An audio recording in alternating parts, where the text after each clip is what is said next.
В V веке до нашей эры великий царь Персии правил величайшей империей, которую когда-либо видел мир. Она простиралась от современного Пакистана до Македонии, и в ней проживала 1/5 часть населения Земли. Персидская империя была развитой, богатой и непобедимой. А в 480 году до нашей эры царь Ксеркс повел свои могучие силы против Греции, представлявшей собой сплетение небольших городов-государств, которые находились на западной окраине его огромного царства. Он решил наказать греков за то, что они посмели вмешиваться в его дела. Но в поисках мести, завоеваний и славы он нашел только бедствие и смерть в проливах Саламина. Геродот из Галикарнаса собрал и записал эти сведения, чтобы прошедшие события с течением времени не пришли в забвение, и великие и удивления достойные деяния как эллинов, так и варваров не остались в безвестности. О последующих событиях известно главным образом из трудов Геродота из Галикарнаса, древнегреческой колонии на нынешнем западном побережье Турции. Примерно через 30 лет после персидского вторжения Геродот приступил к написанию своей истории, исследованию его истоков и дальнейшего развития. Как и большинство людей в древнем мире, он верил в знамения, предсказания и божественное вмешательство. Но он также считал, что люди могут сами определять свою судьбу. Поэтому он путешествовал по Греции и Персидской империи, читал записи и надписи, разговаривал с местными жителями и взвешивал доказательства в соответствии с собственными соображениями. Римский писатель Цицерон позже назовет Геродота отцом истории. Война – отец всех, царь всех. Одних она объявляет богами, других – людьми. Одних творит рабами, других – свободными. Корни конфликта между Грецией и Персией уходят вглубь веков. В VI веке до нашей эры царь Кир Великий подчинил греческие колонии Западной Анатолии персидскому владычеству. Но в 499 году до нашей эры они восстали и обратились за помощью к своим собратьям-грекам. На призыв откликнулись только Афины и Эретрия. Вместе греки сожгли столицу провинции Сарды и ее храм богини земли Кибелы. Это казалось крупной победой. Но персы ответили с впечатляющей скоростью, и греки вскоре полностью отступили, вернувшись к побережью. Персам потребовалось 4 года, чтобы окончательно подавить восстание в Западной Анатолии. Тогда великий царь Дарий обратил свое внимание на греков за морем, которые осмелились помочь мятежникам. Он отправил послов в многочисленные города-государства Греции, требуя землю и воду в знак покорности. Многие подчинились, но 2 – нет. Афины – молодая демократия, яростно защищающая свою свободу. И Спарта – консервативное, милитаризованное государство, которое не подчинялось ничьим приказам. Оба города ответили великому царю тем, что сбросили его посланников в колодец, где, как им было сказано, они могут найти всю необходимую землю и воду. В 490 году до нашей эры Дарий отправил могущественную армию, чтобы подчинить греков. Наксос был самым крупным из нескольких покоренных островов. Эретрия была разграблена и сожжена. Затем персы высадились в Марафоне, чтобы наказать Афины тем же образом.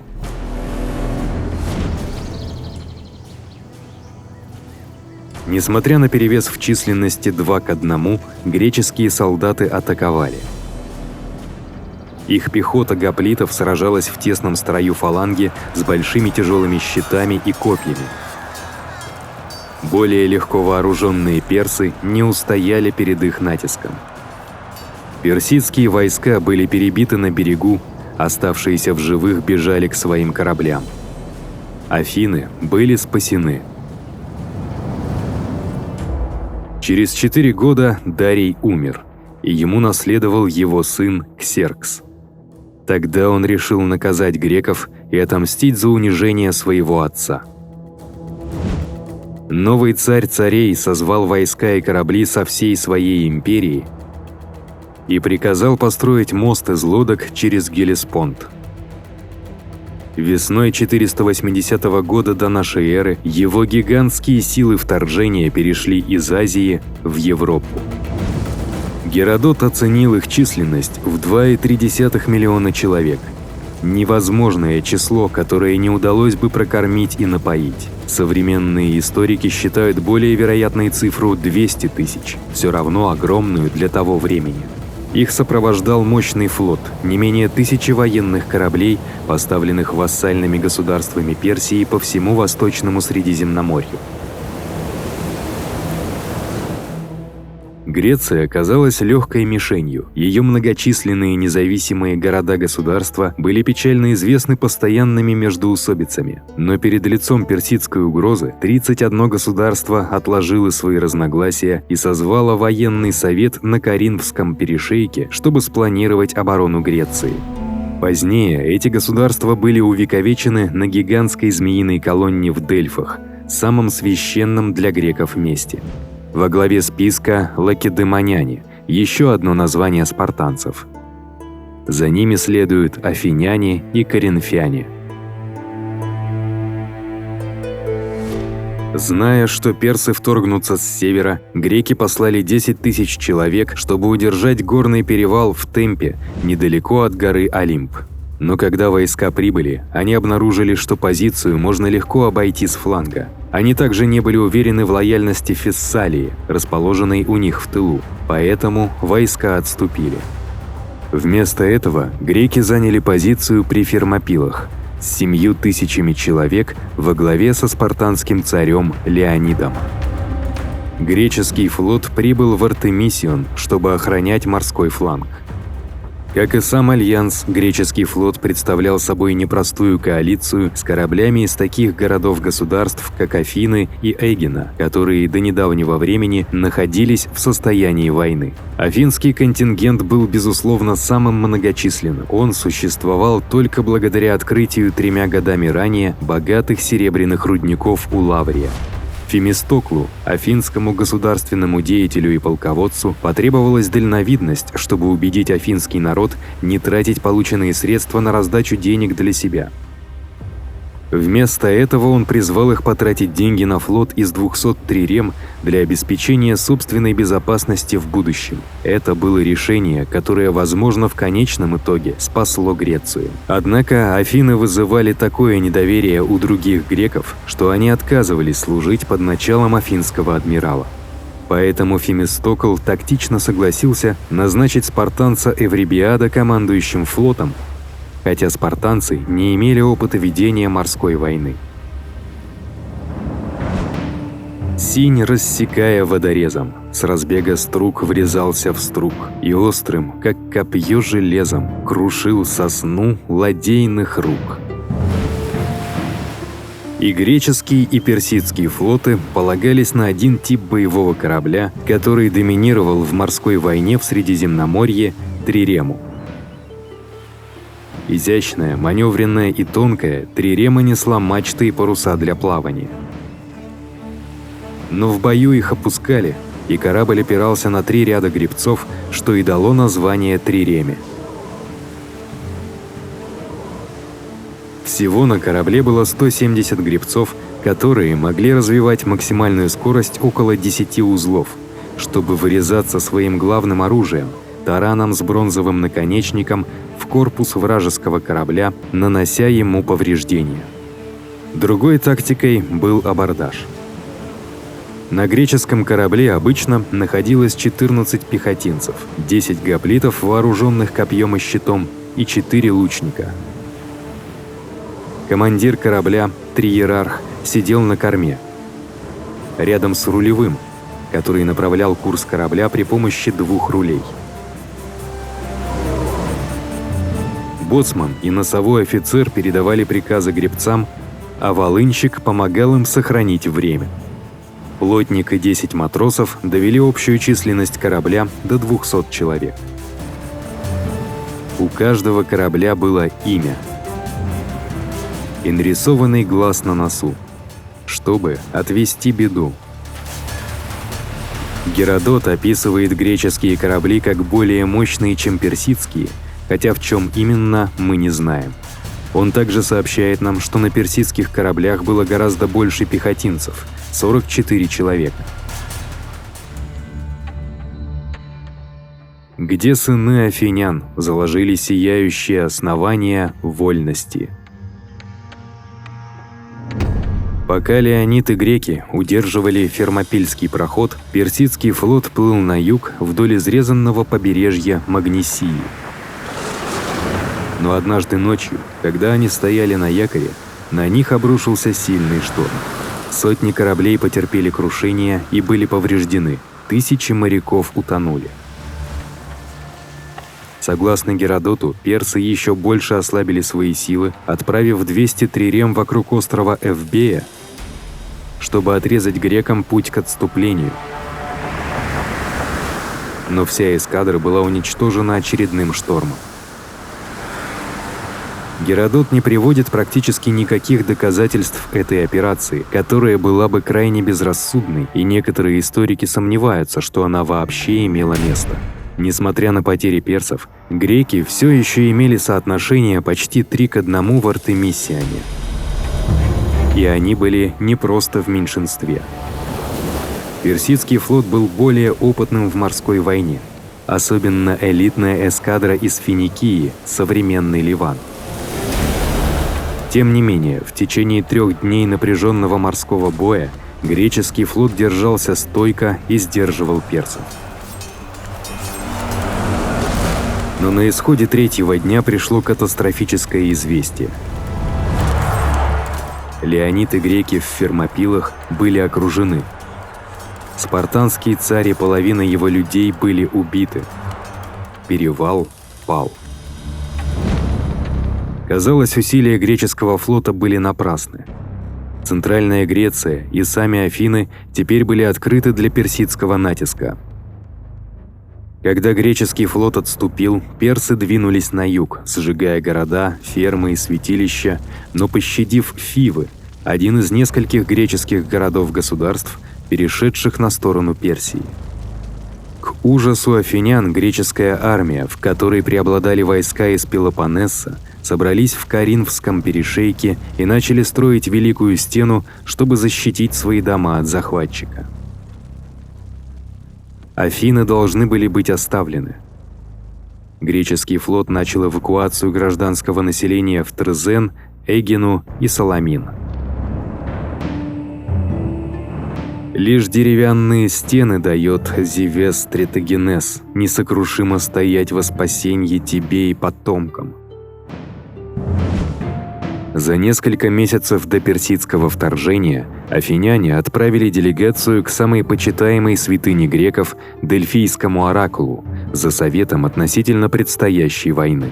Они получили лишь грозное предупреждение. «Что вы сидите, глупцы? Бегите к земному пределу». Но второй оракул подарил афинянам крошечную надежду. Афины могли положиться на свои деревянные стены. Несколько афинян решили, что оракул говорит о терновой изгороди, которая когда-то ограждала городской Акрополь, цитадель. Поэтому они укрепились там. Но когда пришли персы, они были окружены и перебиты. Затем Ксеркс сжег Афины и их храмы, чтобы отомстить за разрушение Сард 18 годами ранее. Фемистокл утверждал, что деревянные стены Афин – это ее новый флот. Но когда греческие флотоводцы собрались в Саламине в середине сентября, ситуация выглядела мрачно. Царь Спарты был мертв. Афины горели. Греческий союз был на грани распада.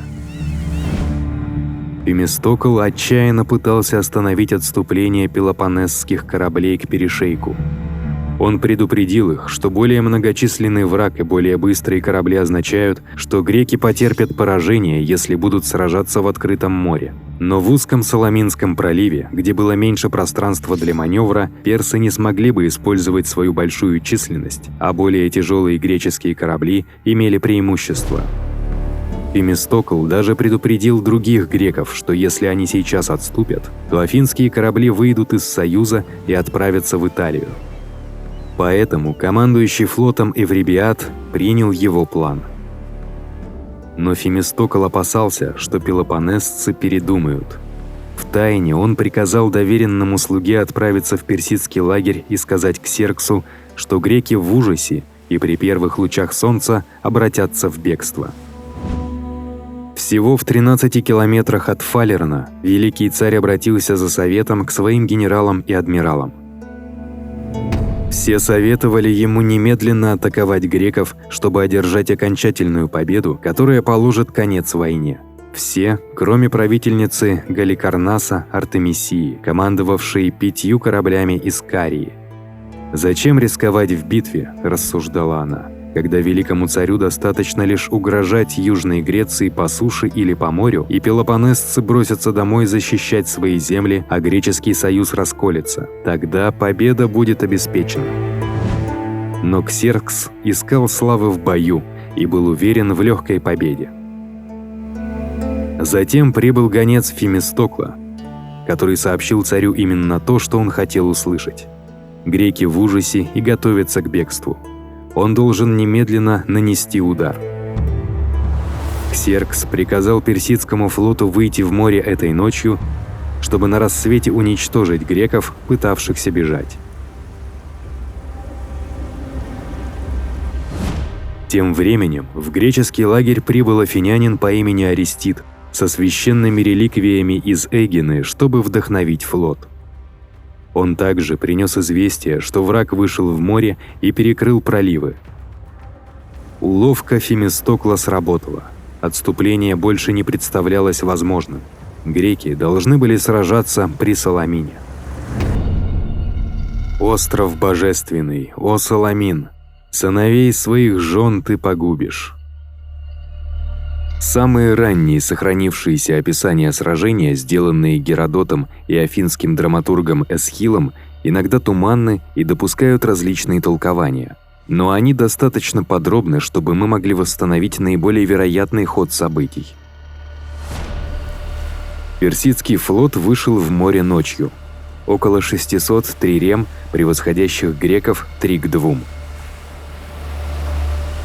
Ожидая тяжелых боев у входа в пролив, они высадили 400 солдат на крошечном острове Пситалия.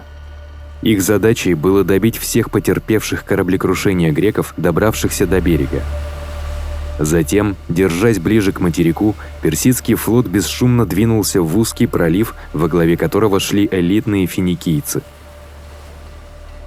Согласно более позднему греческому историку Диодору Сицилийскому, персы также послали египетскую эскадру вокруг Саламина, чтобы помешать грекам бежать в Мегарский залив. Но это событие не упоминается в более ранних источниках и может быть выдумкой. На рассвете Ксеркс прибыл на наблюдательный пункт, откуда открывался вид на пролив. Великий царь был уверен, что его присутствие вдохновит капитанов сражаться с большей решимостью, чем они проявили в Артемисиане за несколько недель до этого. Его сопровождали песцы, готовые записать имена капитанов, которые сражались хорошо, и тех, кто сражался плохо. Персидский флот выстроился вдоль северной стороны пролива, готовый преследовать греческие корабли во время их бегства. Вместо этого они увидели 368 греческих трирем, вышедших из бухт Саламина и готовых к бою. Они выстроились в боевую линию с лучшими эскадрами на каждом фланге. Слева афиняне, справа эгинцы.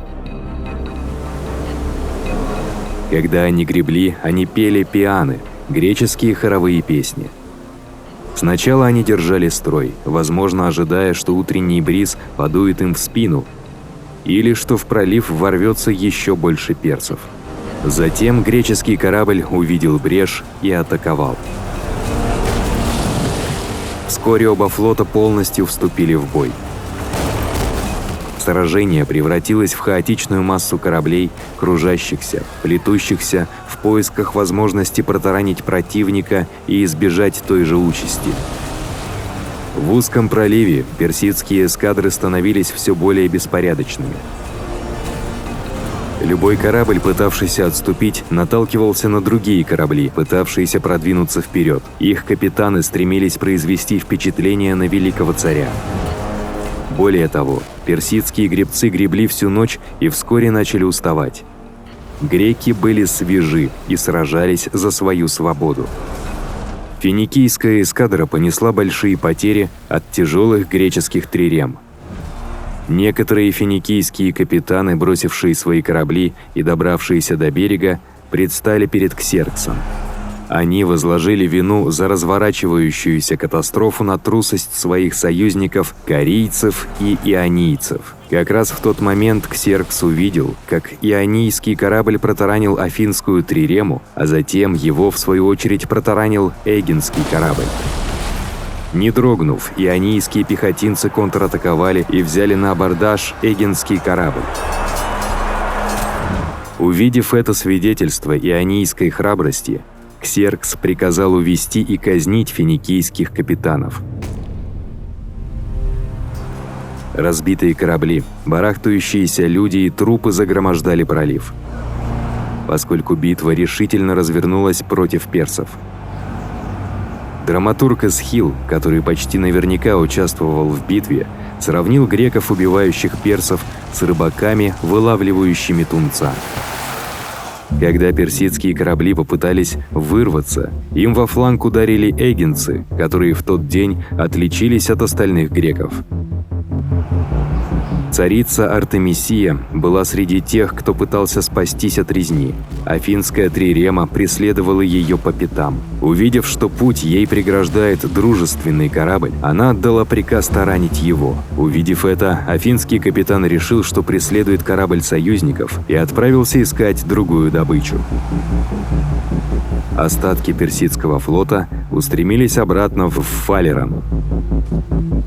В заключительном безжалостном акте битвы Арестит высадился с отрядом гоплитов на Пситалию и расправился с 400 брошенными там персами.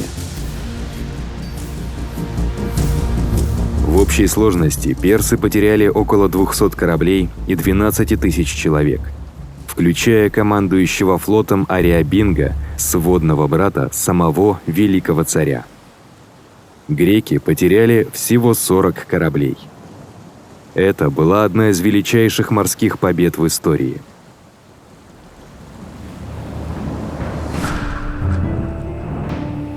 Рыдает страна о цвете страны. Его убил ты, о Ксеркс. Населил властелин обиталища душ молодежью страны. Греки нанесли Ксерксу унизительное поражение и положили конец всем надеждам на легкое завоевание. Теперь царь прислушался к совету правительницы Артемисии и приказал своему полководцу Мардонию продолжить кампанию весной, а он сам с основной частью армии вернулся в Азию. «Если Мардоний одержит победу, — сказала ему Артемисия, — слава будет принадлежать Ксерксу. Если Мардоний потерпит поражение, вина будет лежать на нем». Но Мардоний не смог одержать победу. Следующим летом он столкнулся с объединенной греческой армией при Платеях. В результате сокрушительного поражения персов Мардоний был убит вместе с большей частью своей армии. В тот же день, согласно Геродоту, греческий флот нанес персам еще одно тяжелое поражение при Микале. Угроза персидского вторжения миновала. В последующие годы началось греческое контрнаступление, возглавляемое новым греческим союзом Делосской лигой. Саламинскому сражению приписывают большее значение, чем любой другой битве в истории. Победа, которая спасла Грецию от рабства и проложила путь к классической эпохе. Это был период расцвета искусства, демократии, науки и философии в греческом мире. Таким образом, Саламинское сражение называют битвой, которая спасла колыбель западной цивилизации. Это драматический аргумент, который может быть преувеличен. Поражение Греции не обязательно привело бы к исчезновению греческой культуры. И хотя Афины V века были революционным, новаторским экспериментом в области демократии, они не являются единственным образцом, на котором основана современная демократия. Тем не менее, битва при Саламине остается решающей и поворотной точкой истории, и благодаря Геродоту она сохранилась как один из древнейших примеров героической борьбы с трудностями и борьбы за свободу.